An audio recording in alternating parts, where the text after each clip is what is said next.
Mike Bohn here in Abu Dhabi on Fight Island with American Top Team coach Mike Brown. Mike, of course, you are here cornering your biggest client, Dustin Poirier, one of your main men, beating around him forever. This is a huge fight, obviously. Did you think we would be back here one day, that he'd be fighting Conor McGregor again after all these years?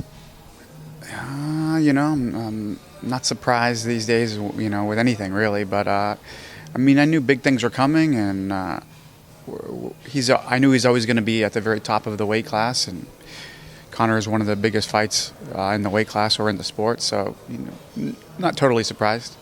Does it feel like it's one of the biggest fights of his career, one of the biggest fights that can be made in the sport? I mean, obviously we know what Conor McGregor brings to the table in that aspect.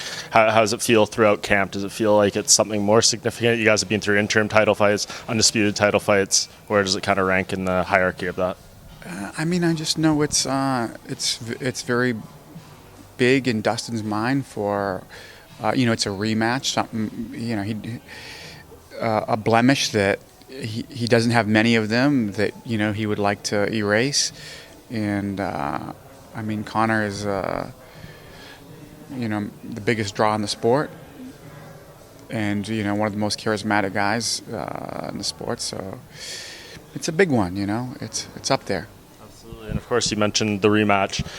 What's the biggest difference in your mind from what you've seen from Dustin over these past 6 or so years, from the time he was that younger kid, shaved head, all that kind of stuff, to the man he is now here today, who's obviously come such a long way and been through so much? Yeah, a lot has changed. So much has changed. Really completely different people at this point. And 6 years of development in a sport. You're almost a completely different athlete. But I would say, besides all the technique and technical improvements, it's mostly about the mindset, about the ability to relax, under tough situations, and suppress emotion, and kind of things of this nature. I think this is where the biggest changes have made. But of course, there are major technical changes that we don't want to get into too much. Of course. How much focus did you guys give that first fight throughout this camp? Like, how many times did you watch it? What kind of breakdowns can you even do? Does it even matter, or do you just throw it out pretty much? It's not that fight specific. Of course, we looked at that, but it's about finding patterns over a long period of time. It's looking at every one of Conor's fights and breaking them all down and chopping them up and putting them together and see what he does, consistently. See the patterns that happen over and over again. Of course, that fight's included in it, but it's it's a long time ago. It's a different weight class, and that's the fight game. There's a winner and a loser every fight, but I feel confident going into this one, and I think Dustin is properly prepared, and I think we're ready. Yeah, of course, you're in the gym training him, through the techniques and all those kind of things. But a lot of the narrative coming in is about the mental side too. Like, people are saying, how much does the first fight impact Dustin? How much, all these different kind of things, going back to the mental side of this matchup. And of course, Conor McGregor, we know he could be a king of mental warfare. He hasn't really gone out with too many different types of statements. But what kind of work do you guys do on that side, or do you think that's something that largely Dustin just has to control going in there, and it falls on him to kind of make those adjustments and make it right? Yeah, that's not on me. That's kind of on him in his own head. And I think he's in a good place. I think he's very confident. I think he believes in himself 100%, and that's what's most important. I think he knows he can win this fight, or he knows he'll win this fight, and that's the mindset he has coming in.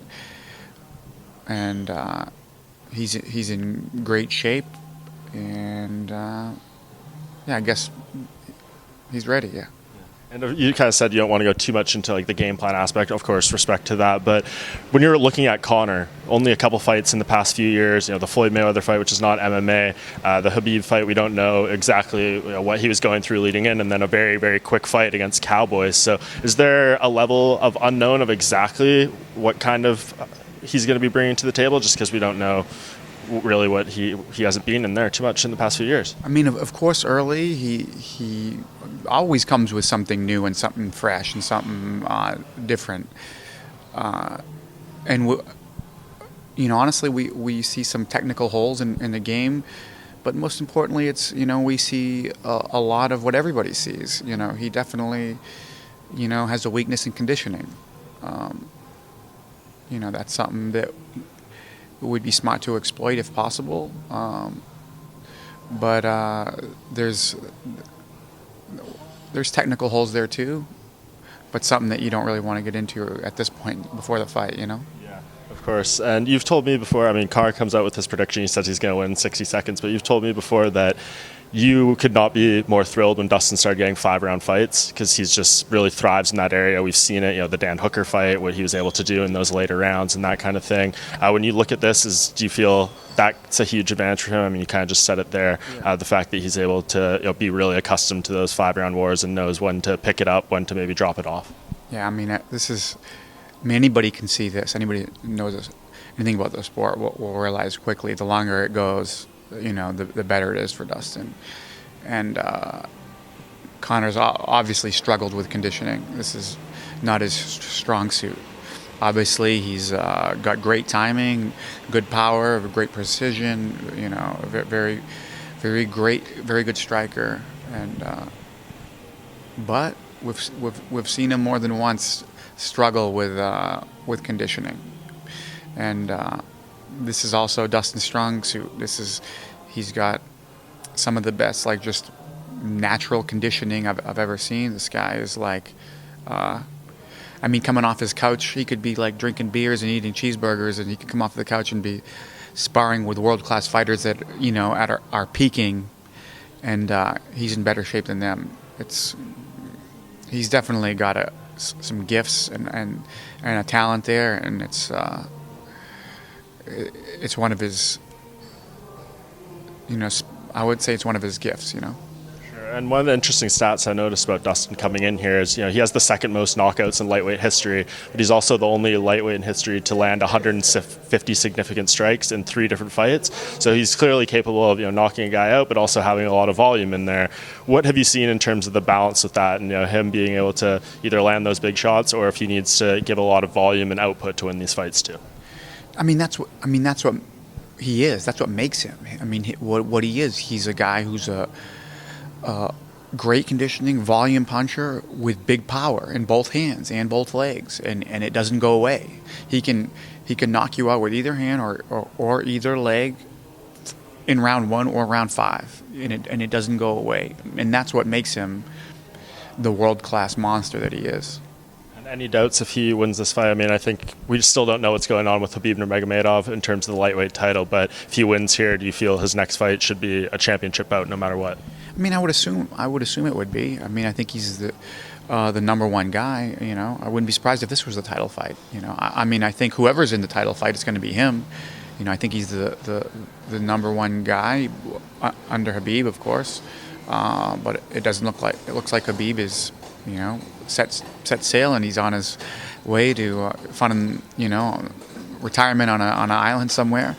But I think Dustin's the number one guy, and I don't know who's the number 2, but I think he'll be there fighting for the belt. Yeah, definitely a lot of interesting fights at lightweight. Obviously, Oliveira, Gaethje, the likes of that. But that is the headliner for UFC 257. It's going to be amazing. But while I have you here, I want to talk about a couple of your other clients that you work with. Obviously, you were just in Japan with Kyoji Horiguchi on New Year's Eve. I know you had to go through a crazy experience just to make it to his corner in that fight in terms of the quarantining and the travel and all that kind of stuff. Can you just tell me a bit about what that was like? Yeah, a lot of Netflix, We're watching. I had to go a couple weeks early.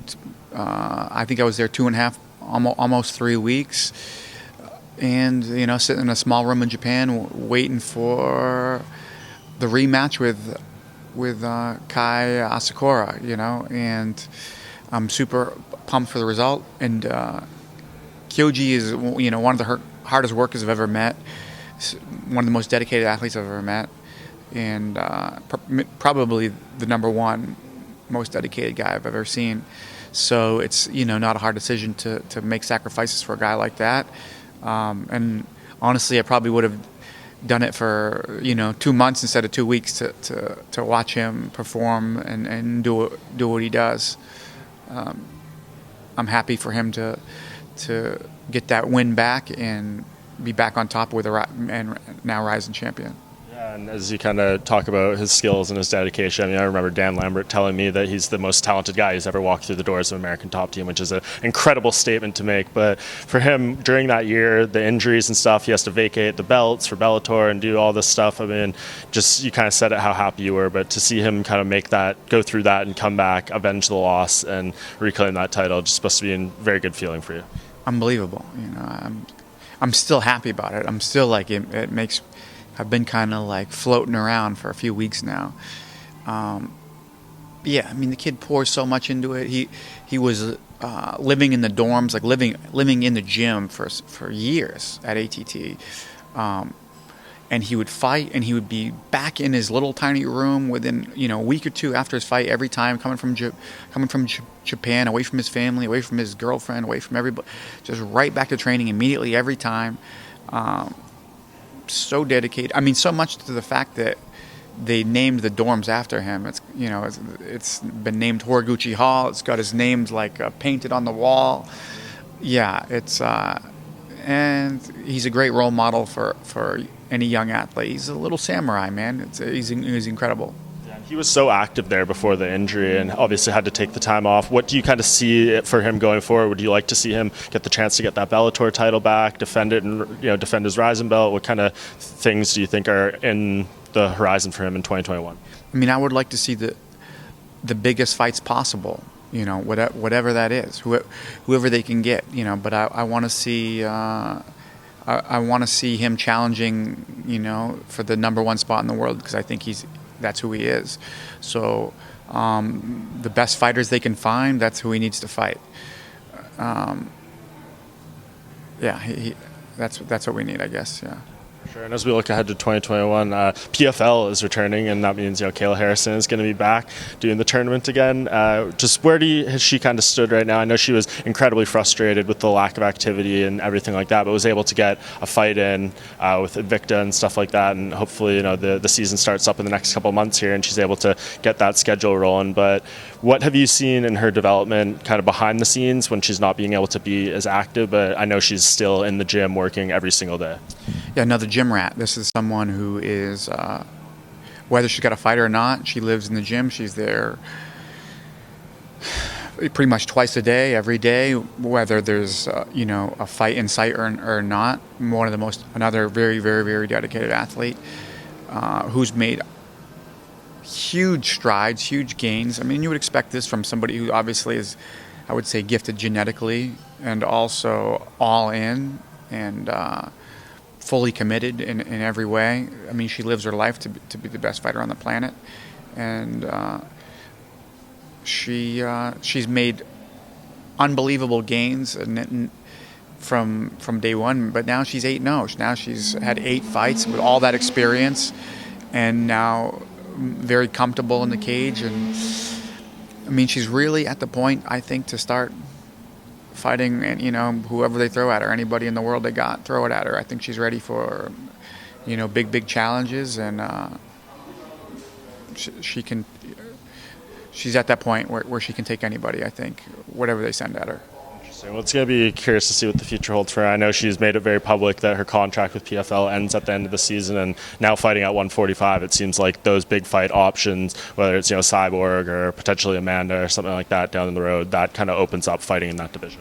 I mean, I wouldn't say Amanda. Amanda's a teammate. Of course, I'm not trying to put you on the spot here, but when you look at those names. But like the big names she's ready for. And I mean, PFL has been great, and PFL's growing. It would be great to see them bring in some big names. Maybe they could bring in a Cyborg or somebody of this nature to challenge her. But I think she's in a great spot. I think they're doing good things, and I think it's growing now with you got guys like Pettis, world champions in other organizations now coming to the organization. I think it's going to be a different PFL this year. I think it's going to hopefully turn the corner, and really people are going to start finding that channel and tuning in on the PFL nights. Yeah, and they got Fabricio Verdum, Rory McDonald signing some very big names in the sport. So two other people, Joanna Jedrzejczyk, she recently came out and said she's waiting to get back, but she wants A, to have fans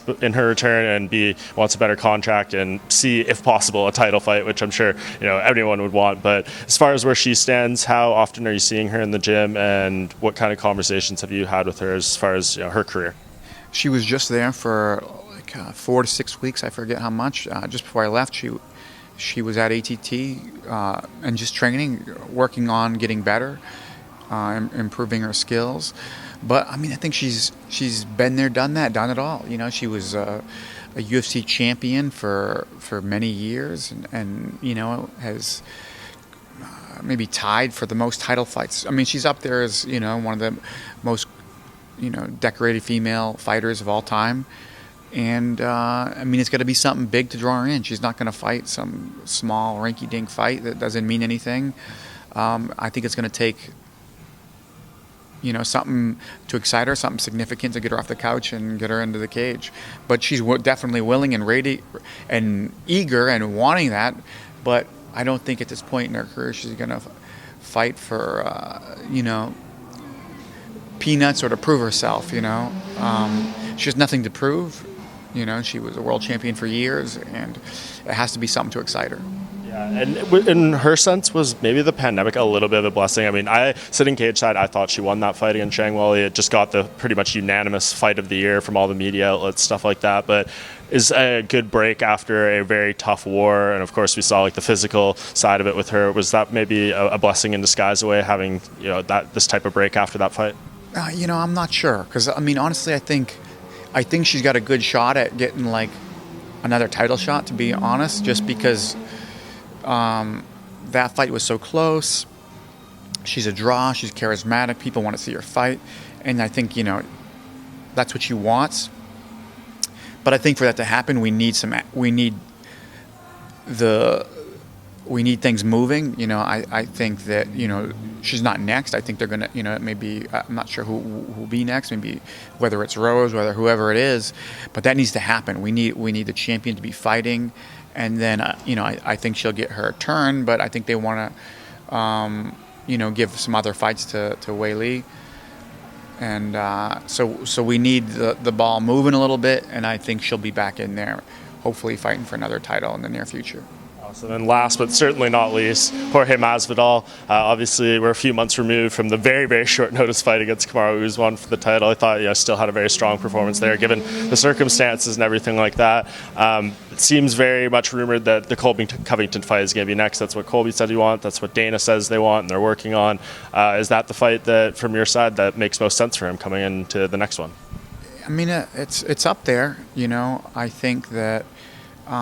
George is in a place he has, carved his own path and put himself in position, and more deserved than anybody. This guy's, like a 50-fight veteran, fought everybody in the world for so long and done it all. I think it'll be a very big fight. In his mind, I think he's right. He wants something that will be very, very big, very entertaining, and where he gets the most money out of it. Because for years, he got paid for, money that he probably wasn't enough of what he was worth, and he's finally in a place where he can make big money, and it should be something very big. It should be a title fight. It should be one of the biggest names in the sport. It should be. It should sell pay-per-views. This is not a. It shouldn't be. This is not a co-main event on a fight night. This should be a pay-per-view headliner against one of the another equally as big draw. And I think George is probably the second biggest draw in the sport, probably to Conor. Honestly. And hopefully he is rewarded for what he's done and what he's created, and is compensated appropriately. Sure. And if this Covington fight does happen, what's like the dynamics going to be? I mean, obviously, I don't want you to get into what things that actually happen in the gym and training and stuff like that, but in terms of like the preparation, two guys that know each other so well, both on the personal side, the training side, I don't know how many hours they probably spent in the gym together. How do you kind of go in and prepare him for that, just having so much knowledge of the opponent and assuming the opponent having so much knowledge of your side as well? I mean, you kind of train like you always do, except now you know exactly what you need to do to train for. You know, it's you know what the guy does, so it's a little easier to fine tune the training. You know exactly his strengths and his weaknesses. It's not, you're not guessing. You're not. Yeah, it's. I guess it's very black and white. You know exactly what you need to do, and I think it'll be a little easier to train for. To be honest.